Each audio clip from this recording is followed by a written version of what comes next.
ওয়ালাইকুম, সবাই ভালো আছেন?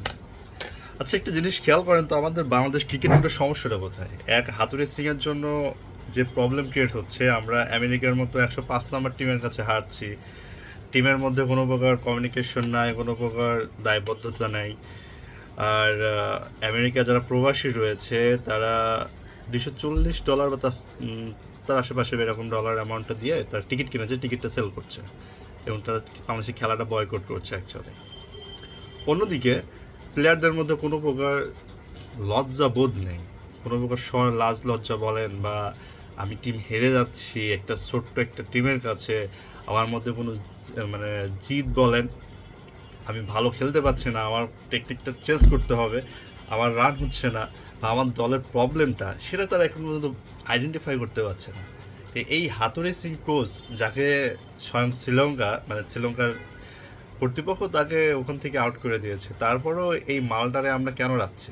বিসিবি এখানে কী কে কাজ ভূমিকা পালন করছে? আমরা নাকি 900 কোটি টাকা আমাদের ইকোনমি সাপোর্ট রয়েছে, আমরা ভালো রকম একটা পজিশনে আছি, ওয়ার্ল্ডের মধ্যে শক্তিশালী একটা বোর্ডের মধ্যে একটি।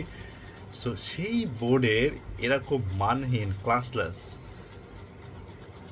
যে কখনো প্লেয়ার সম্পর্কে বা তার ক্রিকেট ক্যারিয়ারে খুব একটা ভালো করে নাই, তাকে আমরা দিয়েছি একটা প্রধান রকম একটা পদে। এখানে একটা প্রবলেম হলো, প্লেয়ারদের মধ্যে কি হচ্ছে না হচ্ছে সেটা সে বিসিবির প্রধানকে জানায়, কিন্তু বিসিবির প্রধান এটা কেন আইডেন্টিফাই করে না যে কোচ হিসেবে তার যে অ্যাসাইনমেন্ট, সেই অ্যাসাইনমেন্টটা কিন্তু সে ভালো করছে না। প্রত্যেকটা সিরিজে কিন্তু আমাদের পারফরমেন্স খারাপ হচ্ছে, সেই ওয়ার্ল্ড কাপ থেকে শুরু করে আবার আমেরিকা সেটা পরিণত হচ্ছে। আজকেও একটা গেম রয়েছে, দর্শক মনে হয় না এই গেমের প্রতি তাদের কোনো আগ্রহ আছে। এতগুলো মানুষ, 17 কোটির উপরে মানুষ, প্লাস বাইরের আরও অন্যান্য যারা দর্শক রয়েছেন, বাংলাদেশের খেলা যারা ফিল করেন, ভালোবাসেন, তারা এই খেলাটাকে টোটালিভাবে অ্যাভয়েড করছে। কিন্তু দায়বদ্ধতা কিন্তু এই প্লেয়ার কোচ বোর্ডদের একটা জিনিস বোঝা গেল যে ইনাদের আসলে লজ্জা শরম বলতে কিছু নেই। যখন একটা মানুষ, হাদিসে রয়েছে, যখন একটা মানুষের লজ্জা শরম কিছু নেই তখন সে যা খুশি তাই করতে পারে। আমাদের ক্রিকেট বোর্ডের হয়েছে ঠিক সেরকম অবস্থা। একটা একটা রিউমার ছড়াচ্ছে যে ক্যাপ্টেন সাহেব, লিপু সাহেবের মামাতো ভাই ওর খালাতো ভাই, দেন সেখান থেকে সে এখানে আসছে, যদিও তার টি-20 ফর্মেটে তার কোনো প্রকার কোয়ালিফিকেশন নেই। তারপরে সাইফুদ্দিন, মিরাজ বা এনাদেরকে, এইসব প্লেয়ারটিকে নেওয়া হচ্ছে না। আর অন্তঃকন্দুল রয়েছে তামিম সাকিবের মাঝে, ইভেন মুশফিকের মতো একজন প্লেয়ারকেও কিন্তু আমরা স্কোয়াডে দেখি নাই।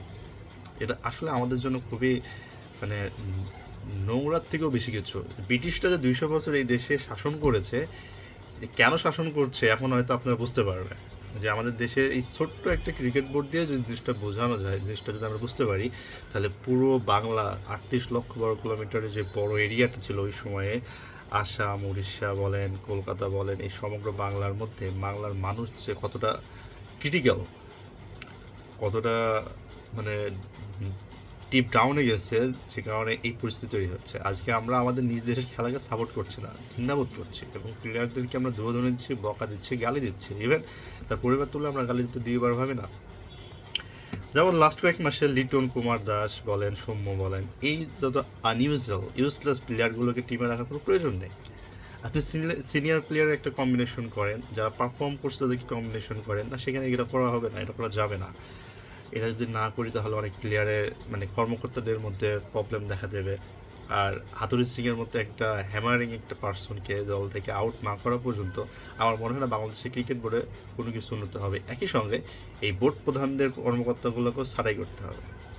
এই বোর্ড কর্মকর্তা, কোচ এবং প্লেয়ারদের মধ্যে যে সকল বিষ বাষ্প রয়েছে, অন্তর্কন্দল রয়েছে, এই জিনিসগুলোকে মানে সুন্দর, এই বাঘগুলোকে অ্যান্টিভাইরাস দিয়ে প্রোটেক্ট করতেই হবে, প্লাস হাতুড়ি দিয়ে এদেরকে একদম সাইজ করে দিতে হবে। তা না হলে বাংলাদেশ ক্রিকেট বোর্ড আমেরিকা কেন, জার্মানি, স্পেন, আবার এদিকে বলেন চীন, রাশিয়া, আর যতগুলো লো কোয়ালিটির টিম রয়েছে সেই সব টিমের কাছে হারবে, এবং খুবই জঘন্যভাবে হারবে। আর এইসব প্লেয়াররা যদি স্টার, আপনি আমির বা বুমরা ঈদের সামনে যায়, তাহলে এটা তো সব উড়ে যাবে। মানে আমাদের অবস্থান আজ কোথায়? আমাদের দলের মধ্যে দেখবেন কোনো দায় সারা নাই, খেলছি, আসছি, শূন্য খাচ্ছি, ওকে চলে যাচ্ছি, কোনো প্রকার দায়বদ্ধতা নেই।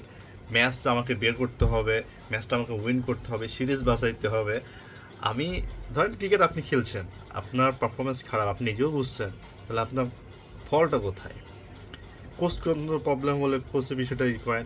ক্যানাডার মতো একটা দেশ যেটা বিশ্বকাপ শুরুর 10 দিন আগে তাদের মূল টিমের কোচ ছিলেন হাসারাঙ্গা নামে একজন ব্যক্তি, শ্রীলঙ্কার প্লেয়ার।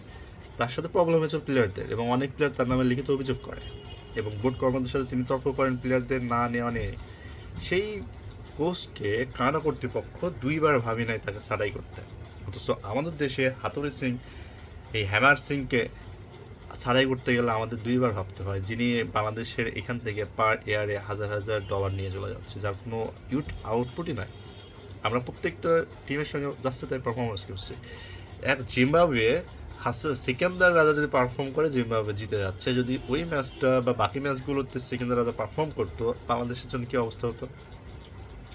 আমরা এই ছোটো ছোটো টিমের কাছে যদি এরকম পানি খাই, তাহলে Australia, India, Africa, England, New Zealand, এদের কাছে তো আমরা পাত্তাই পাবো না। অথচ যাদেরকে আমরা আমাদের নিজ মাটিতে হোয়াইট ওয়াশ থেকে শুরু করে সমস্ত কিছুই করেছি, সিরিজ জিতেছি, তাদেরকে অন্য অন্য মাঠে হারিয়েছি। সো এই যে এই সকল বিষয়গুলো যখন একজন ক্রিকেট ভক্ত বা ক্রিকেট বোদ্ধারা যখন এই কাজগুলো করবে, তাদের মধ্যে মানে অস্বাভাবিক একটা ক্রোশ, ঘৃণা, একটা রাগ চলে আসে। বাংলাদেশের প্লেয়ারদের কপাল ভালো যে এরা ইন্ডিয়ার মতো দর্শক পায় না। যদি ইন্ডিয়ার মতো দর্শক পেত, তাহলে এদেরকে মাঠে যে মারা শুরু করতো। যেমন 96 সেমিফাইনালে ইন্ডিয়া দেখেন সচিন টেন্ডুলকার আউট হওয়ার পরপরই কিন্তু মাঠে গ্যাঞ্জাম শুরু হয়ে গেল। ইভেন 99 সালে ভারত পাকিস্তানের একটা টেস্ট ম্যাচে সচিনকে অন্যায় বা অবৈধভাবে শোয়েব আখতার রান আউট করেছিল। সেই রান আউটের পরে কিন্তু খেলা বন্ধ রাখতে হয়, এবং সেখানে সোলজার আসতে বাধ্য হন ইন্ডিয়ান যে দর্শকদের উন্মাদনা, মানে উগ্রতায়, এবং তারা ওই প্লেয়ারদের বাসায় আক্রমণ পর্যন্ত করে। ইভেন 2007 বিশ্বকাপে ইন্ডিয়ান প্লেয়ারদের বাসায় আক্রমণ করছে, ঢিল ছড়ছে, তাদের ফ্যামিলির পার্সনদেরকে আক্রান্ত করা হচ্ছে, এবং এটা করে পাকিস্তানের ক্ষেত্রেও। কিন্তু বাংলাদেশের ক্ষেত্রে শুধু ব্যতিক্রম। বাংলাদেশের এইসব প্লেয়ারদেরকে যে যারা এরকম পারফরমেন্স করে, এদেরকে উত্তর কোরিয়ার প্রেসিডেন্টের মধ্যে ট্রিটমেন্ট করতে হবে, যে তোদেরকে আমরা পাঠিয়েছি খেলতে, তোরা খেলায় পারফরমেন্স না করে তোরা উল্টো অন্যদিকে তোরা মনোযোগ দিচ্ছিস। ভাই, আমেরিকায় বাইসনের অভাব নাই। আমরা সবাই জানি আমেরিকান যে বুলগুলো রয়েছে, আমেরিকান বাইসন বুঝছেন তো? যারা একটু উপর দিকে বুঝছেন তারা একটু বুঝতে পারছে, বাকিগুলো বুঝে নাই। সো আমেরিকান বাইসেনদের খুব সুন্দর সুন্দর মিল্ক ক্যান্ডি, আপনারা এই মিল্ক ক্যান্ডি প্লেয়ারদের দেন ভাই। বিসিবি যারা কর্মকর্তা আছেন এদেরকেও দেন, যেন এদের ব্রেনও যেন কিছু বোধ তৈরি হয়, স্বজনপ্রীতি কাজ না করে। প্রপার প্লেয়ারদেরকে যারা এখানে ইউটিলাইজ করে, যে পারফর্ম করছে, যে বলারটা ভালো পারফর্মের জন্য সে প্রতিশ্রুতিশীল, ভালো লেন্থ করছে, তাকে আপনি ইনক্লুড করুন। যে টি-20 প্লেয়ার তাকে আপনি নিন। টেস্টের প্লেয়ারকে দিয়ে কখনো টি-20 খেলা যায় না ভাই।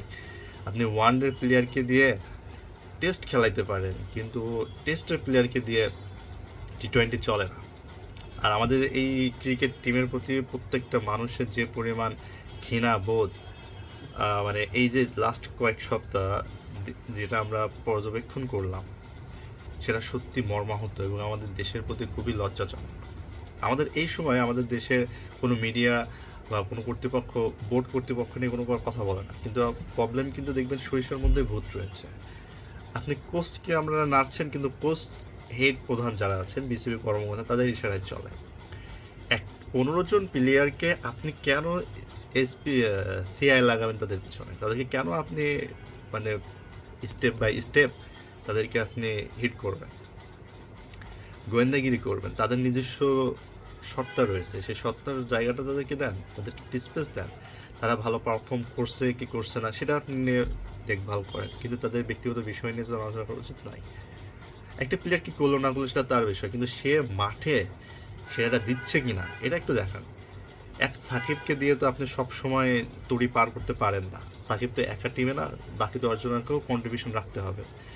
ক্রিকেট এমন একটা গেম, যদি আপনি সবার অবদান নিয়ে যদি আপনি ম্যাচ উইনিং করতে পারেন, তখনই দেখবেন এই ম্যাচটা কিন্তু অনেক বেশি ইফেক্টফুল হবে। 83 বিশ্বকাপে ইন্ডিয়া কিন্তু ঠিক একই ফোর্সে কাজ করছিল। যেমন 90 দশকে আমরা দেখেছি সচিন টেন্ডুলকারকে যখন ম্যাচে ভালো পারফর্ম করে, ইন্ডিয়া ভালো পারফর্ম করে। তার মানে কি সচিন টেন্ডুলকার একাই খেলে আর বাকি 10 জন খেলে না। এই জিনিসটা চেঞ্জ হয় এবং ইন্ডিয়া সবাই অবদান রাখতে শুরু করে, সৌরভ গাঙ্গুলী আসার পরে। এবং ইন্ডিয়া দেখেন এখন একটু অনেক শক্তিশালী একটা টিম, একই সঙ্গে তাদের বোর্ডটাও কিন্তু অনেক পাওয়ারফুল, জাস্ট মানির জন্য। যদিও ইন্ডিয়া অনেক সমালোচিত এবং বিতর্কিত তাদের নোংরা জিজ্ঞাসামূলক কিছু নীতির কারণে, অ্যাপ্রোচের কারণে, অবশ্যই ইন্ডিয়া ভালো করছে। ব্যতিক্রম রোহিত কোহলি, এরা ওয়ার্ল্ড ক্লাস একটা ব্যাটসম্যান বা প্লেয়ার বলেন, তারা অনেক ভালো করছে এবং করবে ফিউচারে ইন্ডিয়ার জন্য। কিন্তু যখন আপনি টিমের মধ্যে ভাইরাস ঢুকাবেন, বাঘ ঢুকে যাবে, তখন আপনার সেই টিম সামনের দিকে মুভ করবে না। আর শ্রীলঙ্কার এই ভাইরাসটাকে যতটা তাড়াতাড়ি যদি আপনি রিমুভ করবেন, আপনার টিম ততটাই সুস্থ থাকবে। এই শ্রীলঙ্কায় কিন্তু 71 সালে আমাদের বিরোধিতা করছিল। এই শ্রীলঙ্কায় কিন্তু আমাদের টিম শক্তিশালী হোক, এটা তারা কখনোই ডিমান্ড চায় না।